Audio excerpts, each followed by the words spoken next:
আমেরিকার বিমানবন্দরে দাঁড়িয়ে আছে মেঘ।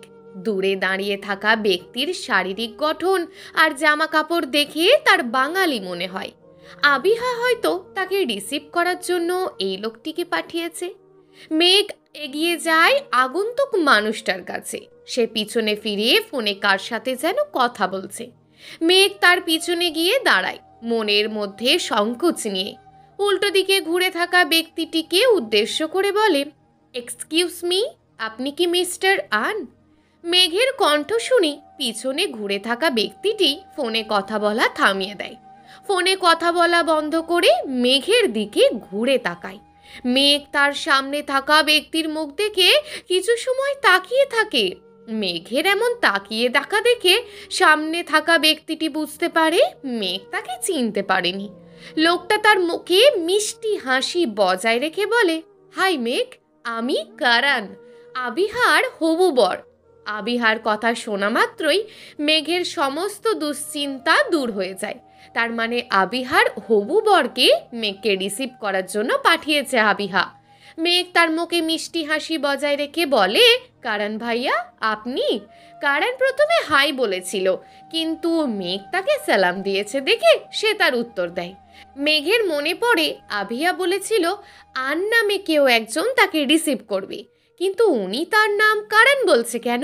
মেঘ কারানকে জিজ্ঞেস করে, আবিহানা বলেছিল আন নামের কেউ একজন আমাকে রিসিভ করতে আসবে, কিন্তু আপনার নাম তো কারান। মেঘের কথায় সম্মতি জানায় কারান। কারান বলে, তোমাকে রিসিভ করার জন্য আনেরই আসার কথা ছিল, কিন্তু হঠাৎ করে ওর কিছু জরুরি কাজ পড়ে যায়, যার জন্য আসতে পারেনি। আবিহা তোমাকে পরে ফোন বা মেসেজ করে জানায়নি যে তোমাকে রিসিভ করার জন্য আমি আসব? কারানের কথা শুনে মেঘ তার ফোনের কথা মনে পড়ে। বিমানে ওঠার পর তার ফোন বন্ধ রেখেছিল। মেঘ তার ফোন অন করে। অন করার সঙ্গে সঙ্গে তার ফোনে আবিহার মেসেজ আসে। আবিহা মেসেজ করে বলে দিয়েছে যে মেঘকে রিসিভ করার জন্য আন নয়, বরং কারান আসবে। আর কারানের কিছু ছবি আবিহা তাকে সেন্ড করেছে, যাতে বিমানবন্দরে এত লোকের ভিড়ে কারানকে খুঁজতে অসুবিধা না হয়। মেঘ কারানের ছবির দিকে তাকিয়ে দেখে তার সামনে দাঁড়ানো লোকটার কথাই আবিহা মেসেজে বলেছে। মেঘ কিছুটা অপরাধী সূচক কণ্ঠে বলে, সরি কারান ভাইয়া, বিমানে ওঠার পর ফোন বন্ধ করে রেখেছিলাম আমি, যার জন্য আবিহার মেসেজ সিন করতে পারিনি, সব দোষ আমার। কারান মেঘের এমন অপরাধী সূচক কণ্ঠ শুনে শব্দ করে হেসে ওঠে। কারান মেঘকে বলে, ও মেঘ, এখানে সরি বলার কি আছে? আর বিমানে ফোন সাইলেন্ট বা বন্ধ করে রাখতে হয়, এটাই নিয়ম। আচ্ছা, এখন চলো বাড়ি ফেরা যাক, আবিহা হয়তো তোমার জন্য অপেক্ষা করছে। কারানের ব্যবহারে মেঘ মুগ্ধ হয়। কারান বেশ হাসি খুশি মেজাজের লোক। তার ব্যবহার ভীষণ সুন্দর। মেঘের সাথে কিছুক্ষণের পরিচয়ে বেশ ভালো বন্ধুর মতন সম্পর্ক গড়ে উঠেছে। আবিহার জন্য তার পরিবার যোগ্য একজন মানুষকে পছন্দ করেছে, যা মেঘ বুঝতে পারে। কারানের মতন এমন স্বামী যার ভাগ্যে থাকবে, সে ভীষণ সুখী হবে। সত্যি আবিহা ভাগ্যবতী। তবে সবার ভাগ্য মনে হয় এত ভালো হয় না। সকলের স্বামী হিসাবে এমন যত্নশীল মানুষ পায় না। কিছু নারী মেঘের মতোও কপাল পোড়া হয়। বিমানবন্দর থেকে ফিরে আসার সময় জামান সাহেব তার জরুরি কিছু কাজ আছে বলে মাঝ রাস্তায় গাড়ি থেকে নেমে যায়। শার্লিন বেগম, সৃষ্টি সহ তালুকদার বাড়ির সকলে গাড়ি করে বাসায় ফিরে যায়। জামান সাহেব গাড়ি থেকে নেমে অন্য একটা রিক্সা ভাড়া করেন। প্রায় 5 মিনিট পর রিক্সা গিয়ে থামে একটা জায়গার সামনে। জামান সাহেব রিক্সা থেকে নেমে ভাড়া পরিশোধ করেন। এরপর সেই জায়গার ভিতর প্রবেশ করেন। ধীরে ধীরে এগিয়ে যান একটা স্মৃতির কাছে। জামান সাহেবের দাঁড়িয়ে থাকার সামনের দেওয়ালে খোদাই করে লেখা রয়েছে, মৃত সাদাত সাহেব, পেশায় একজন ব্যবসায়ী। সাদাত সাহেব এই মানুষটা অন্য কেউ না, উনি হচ্ছেন মেঘের বাবা, জামান সাহেবের সবচেয়ে ঘনিষ্ঠ আর প্রিয় বন্ধু। সাদাত সাহেবের মৃত্যুর আজ প্রায় 8 বছর পূর্ণ হয়েছে। জামান সাহেব ওই দিকে কিছুক্ষণ অপলক দৃষ্টিতে তাকিয়ে থাকে। তার চোখ পানির ফোঁটায় ছলছল করছে। যদিও জামান সাহেব তার চোখের পানি গড়িয়ে পড়তে দেন না, কারণ পুরুষ মানুষের কান্না করতে হয় না। জামান সাহেব নিচু হয়ে হাঁটু গেড়ে বসে যায় মাটির কাছে। হাত দিয়ে স্পর্শ করে তার বন্ধুর স্মৃতির মাটি। এরপর তার মনের গহীনে লুকিয়ে থাকা কিছু অব্যক্ত কথা বলে ওঠে। জানিস সাদাত, আজ তোর মেয়ে মেঘ স্কলারশিপ পড়াশোনা করতে আমেরিকায় গিয়েছে। ডক্টর নিয়ে মেডিকেলে পড়াশোনা করছে। ও ভীষণ মেধাবী ছাত্রী।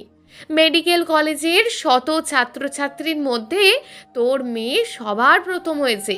পড়াশোনায় খুব মনোযোগ ওর। বড় হয়ে তোর স্বপ্ন পূরণ করতে চায়, ডক্টর হতে চায়। আচ্ছা, কি অদ্ভুত তাই না?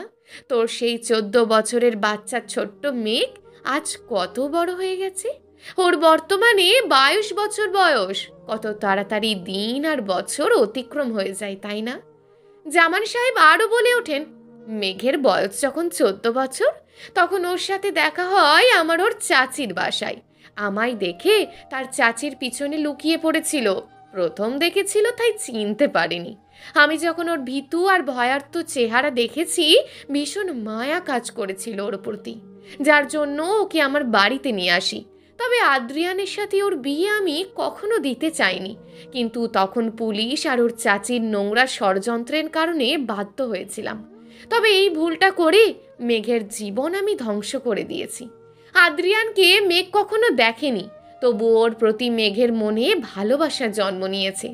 আদ্রিয়ানের ডিভোর্স দেওয়ার কথা শুনে মেয়েটা ভীষণ কষ্ট পেয়েছে, কিন্তু আমি ওকে কষ্ট দিতে চাই না। তবে বাবা হিসাবে অপারগ ছিলাম আমি। তবে তুই চিন্তা করিস না, আমার ভুল সংশোধন করে নেব আমি। মেঘের পড়াশোনা শেষ করে ওর সাথে অন্য কারোর বিয়ে দেব, দেখবি ও খুব সুখী হবে। তবে একটাই আফসোস থেকে গেল রে, মেঘকে আমি তালুকদার বাড়ির পুত্রবধূ রূপে দেখতে পারলাম না। এই তালুকদার বাড়ির বড় গিন্নি হিসাবে মেঘের সম্মান ফিরিয়ে দিতে পারলাম না রে। মেঘকে যদি আদ্রিয়ান ভবিষ্যতে বউ হিসাবে মেনে নিত, কত ভালো হতো, তাই না? আচ্ছা তুই বল, আমেরিকায় গিয়ে কি মেঘের সাথে আদ্রিয়ানের দেখা হবে? আমার পাষাণ ছেলেটা কি নিষ্পাপ মেঘের প্রেমে পড়বে? মেঘ কি সত্যি কখনো তালুকদার বাড়ির বড় বউ হবে? কারানের সাথে গাড়ি করে আমেরিকার রিসর্টে গিয়ে পৌঁছায় মেঘ, যেখানে আবিহা আর কারানের বিয়ে হবে। মেঘ আর কারান গাড়িতে বসে অনেক কথা বলছে। সত্যি কারান মানুষটা ভীষণ হাসি খুশি আর ভদ্র। রিসর্টের সামনে গাড়ি এসে থামে। মেঘ গাড়ি থেকে নেমে দাঁড়ায়। সামনে থাকা বাড়ির ওপর তার চোখ, সাজসজ্জার ডিজাইন দেখে মনে হচ্ছে এটা বাড়ি নয়, বরং রিসর্ট। মেঘ কারানকে প্রশ্ন করে, কারান ভাইয়া, এটা বাড়ি নয় বরং রিসর্ট মনে হচ্ছে। আমরা রিসর্টে কেন আসলাম? আবিহা আর আমার বিয়ের একসাথে এই রিসর্টই হবে, যার জন্য পুরো রিসর্টটা বুক করা হয়েছে। ও ওকে।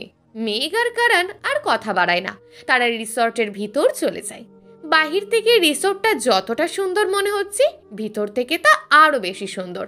সাজসজ্জা আর ডিজাইন অবশ্যই উন্নত হবে। মেঘ বাড়ির ভিতর প্রবেশ করে, দরজা দিয়ে ভেতরে ঢোকে।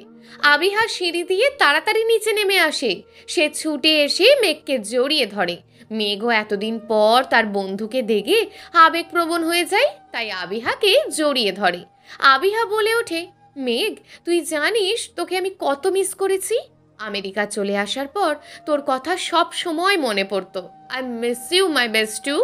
মেঘও আবিহাকে জড়িয়ে ধরে বলে, I miss you too Abiha. তুই চলে আসার পর ফ্ল্যাটে আমার একা একা লাগতো, কারোর সাথে কথা বলার সুযোগই ছিল না। তবে এখন কিন্তু এত তাড়াতাড়ি আমি যাব না। তোর বিয়ের সব অনুষ্ঠানে এনজয় করব। আমার বেস্টুর বিয়ে বলে কথা। তুই যেতে চাইলেও তোকে যেতে দিব না। যতদিন না পড়াশোনা শেষ হবে ততদিন তুই আমার সাথেই থাকবি। এরপর তোকেও আমেরিকার কোনো রাজপুত্রের সাথে বিয়ে দিয়ে এখানেই আমার কাছে রেখে দেব। বিয়ের কথা শুনে মেঘের মুখ ফ্যাকাশে হয়ে যায়। স্মৃতির পাতায় আদ্রিয়ান নামক নামটা আবারও ধরা দেয়। বিয়ে শব্দটা কি সত্যিই মেঘের জীবনে আছে? সংসার, স্বামী, সুখ, এইসব সকল নারীর ভাগ্যে থাকে, আর মেঘের ভাগ্য তো অবশ্যই নেই। মেঘকে এমন অন্যমনস্ক হতে দেখে আবিহা বলে, আচ্ছা এখন চল তো রুমে যাই। অনেক সময় বিমানে জার্নি করার কারণে তুই হয়তো টায়ার্ড ফিল করছিস। আবিহার কথায় মেঘ সম্মতি জানায়। সত্যি তার এখন বিশ্রাম দরকার। আমেরিকায় আসবে বলে কাল সারা রাত ঘুম হয়নি তার। আর সকাল থেকে ব্যাগপত্র গুছিয়ে রাখা সহ ফ্লাইটে করে এতক্ষণ আসার কারণে সারাদিন একবারও ঘুমাতে পারেনি। মেঘ আর আবিহা সিঁড়ি দিয়ে ওপরে চলে যায়, আর কারান মুখ গোমড়া করে দাঁড়িয়ে থাকে। তার বন্ধুকে পেয়ে তাকে ভুলে গেছে। বেচারা কারান কি আর করবে। কিছু সময় সেখানে দাঁড়িয়ে থাকার পর সেও তার রুমে চলে যায়। অন্যদিকে আমেরিকার এমসিসি হাসপাতালে ওটির সামনে অপারেশন করে যাচ্ছে আদ্রিয়ান। বিকেলে তার মেঘকে রিসিভ করার কথা ছিল, কিন্তু হঠাৎ করে হাসপাতাল থেকে কল আসে এমার্জেন্সি সেখানে যেতে হবে, অপারেশন করতে হবে, খুব জরুরি প্রয়োজন এখন তার হাসপাতালে। আদ্রিয়ান আর কি করবে, বাধ্য হয়ে হাসপাতালে চলে আসে। তবে আসার সময় কারণকে বলে মেঘকে রিসিভ করে বাড়িতে নিয়ে যেতে, তার জরুরি অপারেশন রয়েছে যার জন্য সে যেতে পারবে না। প্রায় 5 মিনিট পর অপারেশন শেষ করে ওটি থেকে বের হয়ে আসে আদ্রিয়ান।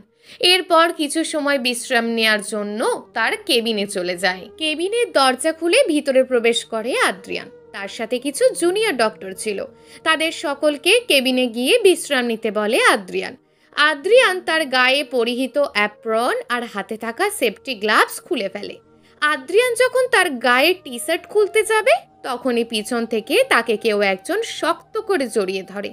হঠাৎ করে এমন শক্ত করে জড়িয়ে ধরায় আদ্রিয়ান কিছুটা থমকে যায়। পিছনে থাকা নারীর হাত ধরে এক ঝটকায় তার থেকে দূরে সরিয়ে দেয় আদ্রিয়ান। আদ্রিয়ান পিছনে ঘুরে দেখে তার সামনে জিয়া দাঁড়িয়ে আছে। জিয়াই যে এতক্ষণ তাকে জড়িয়ে ধরে রেখেছিল তা সে বুঝতে পারে। সাথে সাথে তার মাথা গরম হয়ে যায়। রাগান্বিত কণ্ঠে বলে ওঠে, হোয়াট ননসেন্স জিয়া, তোমাকে কতবার বলেছি আমার থেকে দূরে থাকবে তুমি? এমন হুটহাট করে জড়িয়ে ধরা আমার পছন্দ নয়। এক কথা কি 10 বার বলেও শুনতে পাও না? আদ্রিয়ান কথাটা ধমকের স্বরে বলে ওঠে। জিয়া কিছুটা ভয় পেয়ে যায় আদ্রিয়ানের রাগান্বিত কণ্ঠ শুনে। সে ভয়ার্ত কণ্ঠে বলে ওঠে, আদ্রিয়ান কাম অন, তুমি এত রাগ করছো কেন? আমরা তো একে অপরের বন্ধু, তাই না? বন্ধুকে জড়িয়ে ধরা অপরাধের কিছু নয়। আমেরিকায় এটা নর্মাল বিষয়। আদ্রিয়ানের রাগটা দ্বিগুণ বেড়ে যায় জিয়ার কথা শুনে। আদ্রিয়ান বলে, আমেরিকায় বিষয়টা নর্মাল হলেও আমার কাছে নর্মাল নয়। আমরা বন্ধু, কিন্তু বন্ধু হলেই যে সবসময় জড়িয়ে ধরতে হবে এটা কোথায় লেখা আছে? আর আমি মাত্রই অপারেশন শেষ করে এসেছি। এখন আমার শরীরে কত জীবাণু ব্যাকটেরিয়া রয়েছে। তুমি আমাকে জড়িয়ে ধরার কারণে যদি তোমার ইনফেকশন হয় তখন কি হবে?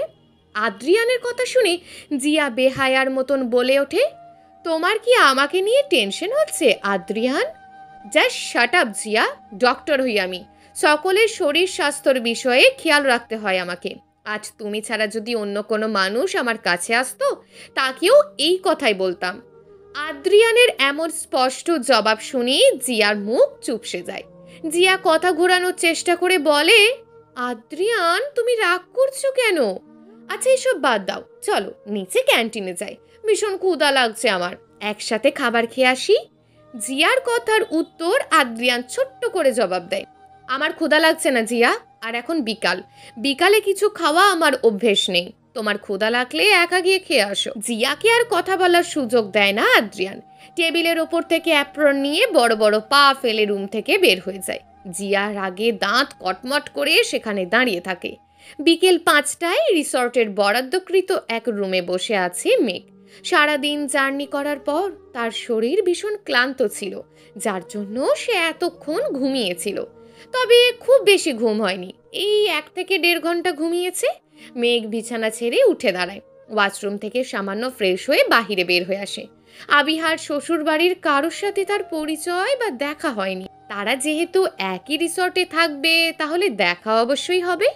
মেঘ রুমে বসে বসে বোর হচ্ছিল, যার জন্য সে রুম থেকে বের হয়ে বাহিরে যায়। সিঁড়ি দিয়ে নিচে নেমে ড্রয়িং রুমের কাছে যায়। সেখানে আবিহার শাশুড়ি অর্থাৎ আদ্রিয়ানের মামি ফারহানা বেগম বসে আছেন। তার সাথে রয়েছে তার কয়েকজন আত্মীয়, যাদের দেখে মনে হলো তারা আমেরিকান। ফারহানা বেগম সিঁড়ি দিয়ে মেঘকে নিচে নামতে দেখে। উনি কথা বলা বন্ধ করে দেন, এরপর হাতের ইশারায় তাকে কাছে ডাকে। মেঘ এগিয়ে যায় তার কাছে।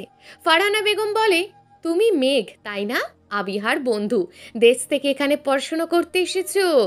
ফারহানা বেগমের কথা শুনে মেঘ প্রথমে তাকে সালাম দেয়, এরপর বিনয়ের সঙ্গে বলে, জি আন্টি, আমি মেঘ, আবিহার বন্ধু। ফারহানা বেগম সালামের উত্তর নেয়। ফারহানা বেগম তার মুখে মিষ্টি হাসি বজায় রেখে বলে, আবিহা তোমার কথাই বলছিল কাল। তুমি দেশ থেকে এসেছো, তার মানে তুমি আমার দেশের লোক, তুমি অতিথি হও এই বাড়ির। আর তুমি দাঁড়িয়ে আছো কেন? সোফায় বসো। মেঘ অন্য সব আত্মীয়দের সাথে সোফায় বসে। ফারহানা বেগম সকলের সাথে মেঘের পরিচয় করিয়ে দেন। মেঘ সত্যি ফারহানা বেগমের ব্যবহার দেখে মুগ্ধ হয়। কত সুন্দর করে মিষ্টি করে কথা বলেন উনি, আর ভীষণ হাসি খুশি মেজাজের মানুষ। কারণ মনে হয় এই স্বভাব তার মায়ের কাছ থেকেই পেয়েছে, যে কোনো কথা বলার সময় মুখে ভুবন ভোলানো হাসি বজায় রাখা। মেঘ কিছু সময় সকলের সাথে আড্ডা দেয়। সকলের সাথে কথা বলার মধ্যে ফারহানা বেগমের মনে পড়ে উনি ফ্রিজে কেক আর মিষ্টি জাতীয় কিছু খাবার রেখেছিলেন আত্মীয় সহ বন্ধুদের খাওয়ানোর জন্য। আশেপাশে কোনো কাজের লোক নাই যে যাকে বলবে ফ্রিজ থেকে কেক নিয়ে আসতে। ফারহানা বেগমের মেঘের কথা মনে পড়ে। ফারহানা বেগম বলে, মেঘ, যদি তুমি কিছু মনে না করো তবে রান্নাঘরে ফ্রিজে কিছু কেক আর মিষ্টি রয়েছে, তা একটু নিয়ে আসবে। আন্টি, এখানে মনে করার কি আছে, আমি এক্ষুনি নিয়ে আসছি। মেঘ সোফা থেকে উঠে রান্নাঘরে ফ্রিজের কাছে যায়। অন্যদিকে আদ্রিয়ান তখনই বাড়িতে ফিরে আসে। ড্রয়িং রুমে ফারহানা বেগম আর আত্মীয়দের দেখে দাঁড়িয়ে যায়। ফারহানা বেগম আদ্রিয়ানকে দেখে বলে, আদ্রিয়ান, তুমি কোথায় গিয়েছিলে? করণ বলল, তুমি নাকি হাসপাতালে অপারেশন করতে গিয়েছো।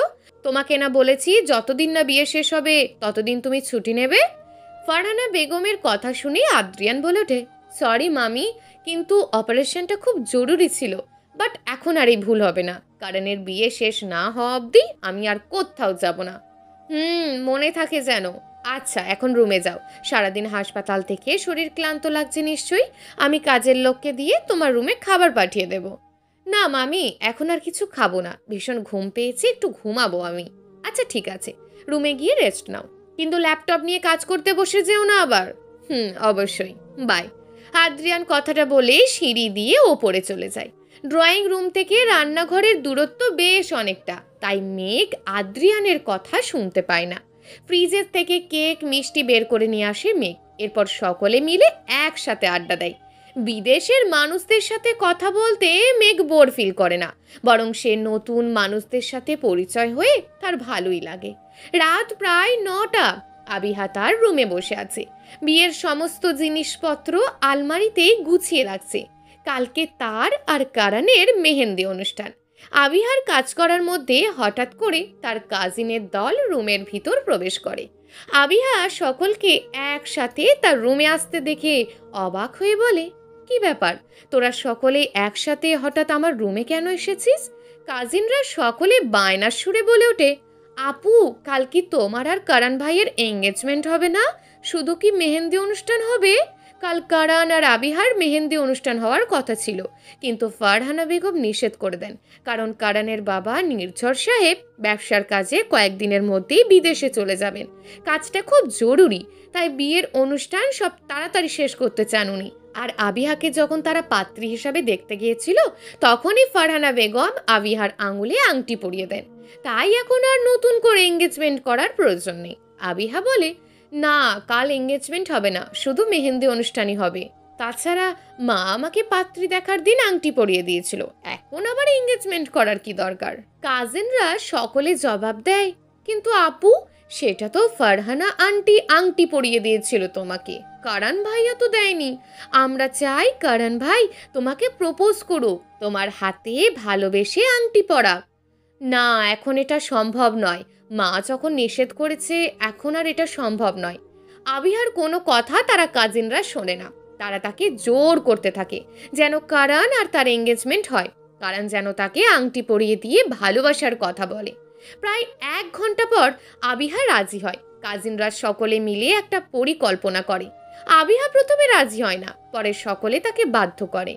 আবিহার কাছে সকলের পরিকল্পনা খারাপ মনে হয় না। পরিকল্পনা অনুসারে আবিহা করণের ফোনে একটা মেসেজ দেয়। মেঘ তার রুমে বসে পড়াশোনা করছিল। কালকে যেহেতু আবিহার বিয়ে, তাই সে পড়তে পারবে না। মেঘ যখন পড়াশোনা করছিল, তখন তার রুমের দরজায় কড়া নাড়ে করণ। মেঘ টেবিল থেকে উঠে দরজার কাছে যায়। দরজার বাহিরে করণকে দেখে মেঘ বলে ওঠে, করণ ভাই, আপনি কিছু বলবেন? করণ বিচলিত কণ্ঠে বলে, মেঘ, তুমি আবিহাকে দেখেছো? ও কোথায় জানো? না, আবিহাকে দেখিনি আমি। ও কোথায় মানে? আবিহা ওর রুমে নেই? না, আবিহাকে কোথাও খুঁজে পাওয়া যাচ্ছে না। কি? একটু আগেই আবিহা আমাকে মেসেজ দিয়েছিল ও নাকি আমার উপর রাগ করেছে, তাই রিসর্ট ছেড়ে চলে গেছে। এখন যদি ওকে খুঁজে বের না করে ও রাগ না ভাঙায়, ও নাকি আর বিয়েই করবে না আমায়। কারানের কথা শুনে মেঘ অবাক হয়ে যায়। হঠাৎ করে আবিহার এমন করার কারণ সে বুঝতে পারে না। মেঘ বলে, কারণ ভাইয়া, টেনশন করবেন না আপনি। আবিহা হয়তো কোনো বিষয়ে আপনার সাথে রাগ করেছে, রিসর্টের আশেপাশে কোথায় গিয়েছে হয়তো, আমি খুঁজে দেখছি। কারানের কথা শুনে মেঘ আবিহাকে খুঁজতে বের হয়। কারান আদ্রিয়ানকেও বলে আবিহার রাগ করার বিষয়টা। কারান আর আদ্রিয়ান এখন একসাথে আবিহাকে খুঁজছে, কিন্তু অনেক সময় ধরে খুঁজে না পাওয়ার পর আদ্রিয়ান বলে, কারান, তুই বরং রিসর্টের বাম পাশের দিকে খোঁজ আর আমি ডান পাশে যাই। ওকে। আদ্রিয়ান আর কারান আলাদা হয়ে আবিহাকে খুঁজতে থাকে। অন্যদিকে মেঘ ও রিসর্টের সব জায়গায় আবিহাকে খুঁজে যাচ্ছে, কিন্তু কোথাও পায়নি। তাই রিসর্ট থেকে বের হয়ে বাহিরে খুঁজতে থাকে। প্রায় ২০ মিনিট পর আদ্রিয়ান একটা জায়গায় এসে পৌঁছায়। মেঘও সেম জায়গাতেই আসে। অন্ধকারে কিছু দেখা যাচ্ছে না, তবে হঠাৎ আদ্রিয়ান দেখতে পায় সামনে অন্ধকারে এক মেয়ের ছায়া দেখা যাচ্ছে। ও মনে করে এটাই আবিহা। মেঘও দেখে অপর পাশে এক ছেলেকে দেখা যাচ্ছে, মনে হয় এটাই কারণ ভাই আবিহাকে খুঁজতে এসেছে। মেঘ এটা মনে করে এগিয়ে যায় তার কাছে। মেঘও অন্ধকারে পা ফেলে এগিয়ে যাচ্ছে, সামনে থাকা আদ্রিয়ান তার কাছে আসছে। মেঘ আর আদ্রিয়ান কিছু সময়ের মধ্যে একে অপরের সামনে চলে আসে। অন্ধকারে কিছুই দেখা যাচ্ছে না, একে অপরের মুখটা অবধি না। মেঘ সামনে থাকা মানুষটাকে কারান মনে করে কিছু বলতে যাবে, তার আগে সে অনুভব করে তার পায়ের নিচে কিছু একটা রয়েছে, যেন একটা সুইচের মতন। মেঘ কিছু বুঝে ওঠার আগে হঠাৎ করে চারপাশে আলোয় ঝলমল করে ওঠে। মেঘের চারপাশে ঝলমল করছে লাল নীল বাতি আর আলোকসজ্জা, যা দেখে সে অবাক হয়ে যায়। আদ্রিয়ানও হঠাৎ করে এমন হওয়ার কারণে অবাক হয়ে যায়। মেঘ চারপাশে দেখে, সে কিছু বুঝে ওঠার আগেই অন্ধকারে আলোয় ঝলমলে তার সামনে থাকা মানুষটার উপর চোখ চলে যায়। মেঘ সাথে সাথেই চমকে যায়, তার চোখকে সে বিশ্বাস করতে পারছে না।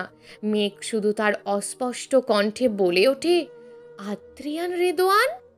চলবে গল্প তোমার নামে নীলছে তারা, লেখিকা হিয়া। প্রিয় দর্শক বন্ধুরা, এই গল্পটি চলমান এবং এখনও বেশ কয়েকটি পর্ব দেওয়া হবে। পরবর্তী পর্বগুলো নিয়মিত পেতে আমাদের চ্যানেলটিকে অবশ্যই সাবস্ক্রাইব করে রাখবেন। দেখা হবে পরবর্তী ভিডিওতে। ততক্ষণ ভালো থাকুন, সুস্থ থাকুন এবং নিজের পরিবারের খেয়াল রাখুন। ধন্যবাদ।